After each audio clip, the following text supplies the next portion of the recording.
fellow members of the Esoteric Order of Gamers. You know, this morning I was thinking about games and I was thinking about this crazy situation we're all in. Most of us locked down in our houses, in our own little bubbles, trying to mitigate the spread of this terrible virus. And if you're in a house where you're not lucky enough to be with someone who also enjoys your hobby, like myself, you will probably be looking for things to do. Now, I find that my hobby of games gives me hours and hours of pleasure. Of course, I spend most of my spare time when I'm not playing games making game-related content for the Esoteric Order of Gamers. But if you don't have your own game channel and you're thinking of things to do and you don't have anyone to actually play your games with, I thought I'd give you a few suggestions. So here we go. The 10 things to do with your games when you're in lockdown. Okay, let's get started with number 1. These are in no particular order. Number 1 is make some foam core inserts. If you've never tried making foam core inserts for your games before, I guarantee you will probably get hooked. Once you start making a few and you get the hang of it, you just can't stop. Almost every game I have in my collection has got a foam core insert.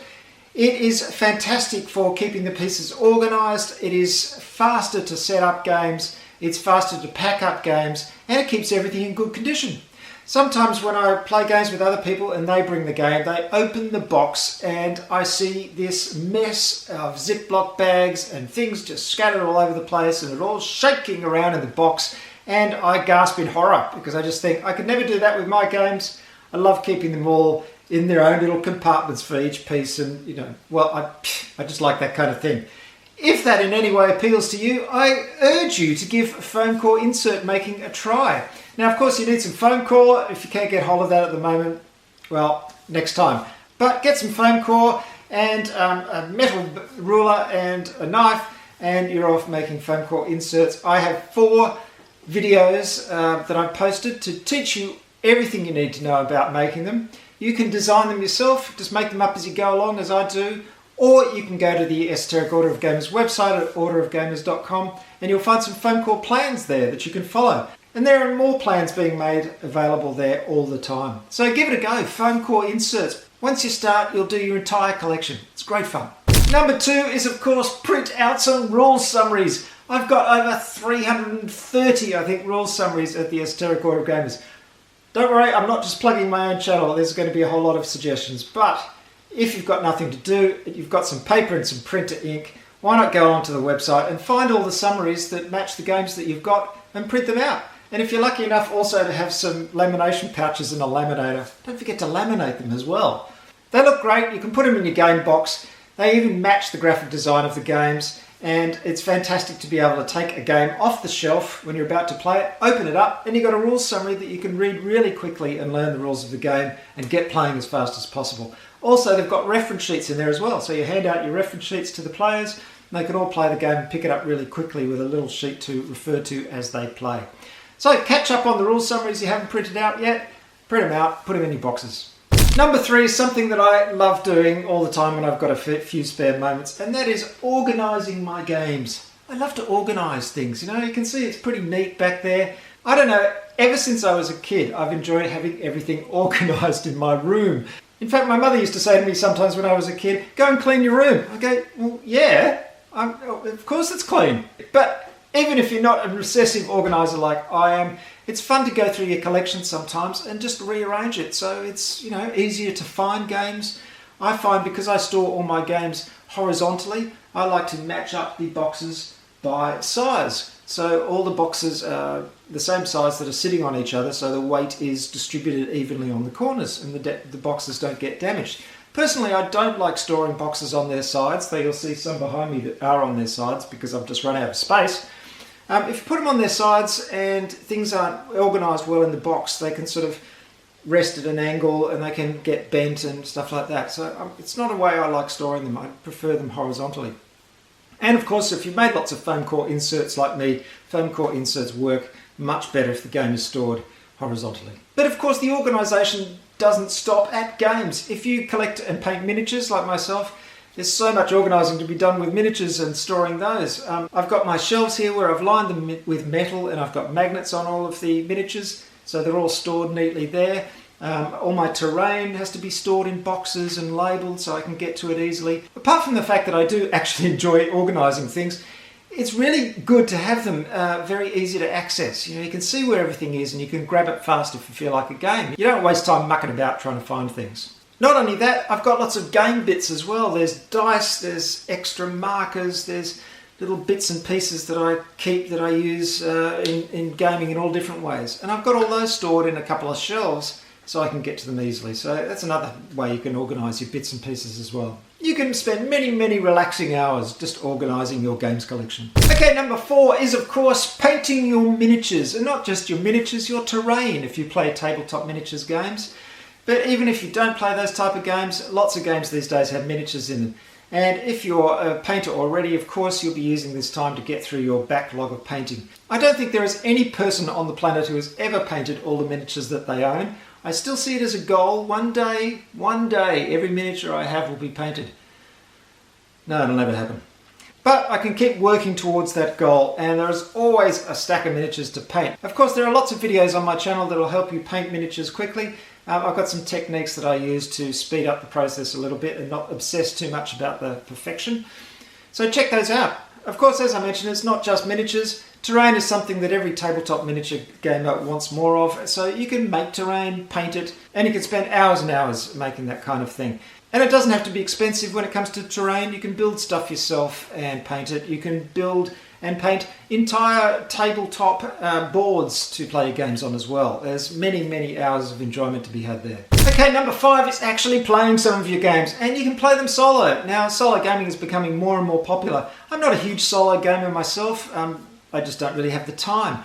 But you can play not only games that advertise themselves as being solo games, but you can play any game where there's no secret information by playing it as a two-hander. So you just play the parts of two players and, try very hard to win when you're playing one of those players. Unless you have a game where you have a secret hand of cards or something like that, many of the games in your collection you can play solo. So try that out. Give it a go. Number 6 in my list of things to do with your games during lockdown is to enhance your games. Now, if you have bits and pieces lying around, spare markers, bits and bobs, you might find that some of your games benefit from being a bit enhanced by some new components. You can use different markers for cardboard markers in a set. You can do things like even paint the edges of cardboard markers with, I say paint, but actually line it with a black marker. Can make some markers look better. There are all kinds of things you can do when you open a game to improve the quality of it. Of course, this leads me to number 7, which is to sleeve your cards. Yes, it's a point of contention. Not everyone likes to sleeve their cards. I was once very firmly in the no sleeving camp. I didn't want to do that, but I realised over time that actually cards do get damaged. And the main thing that caused me to start sleeving cards is that they're so much easier to shuffle.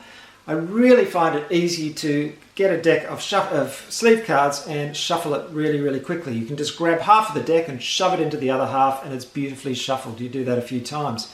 Whereas my shuffling skills are sadly lacking. So if you do happen to have a whole lot of card sleeves on hand, that is certainly something that can take up a lot of time.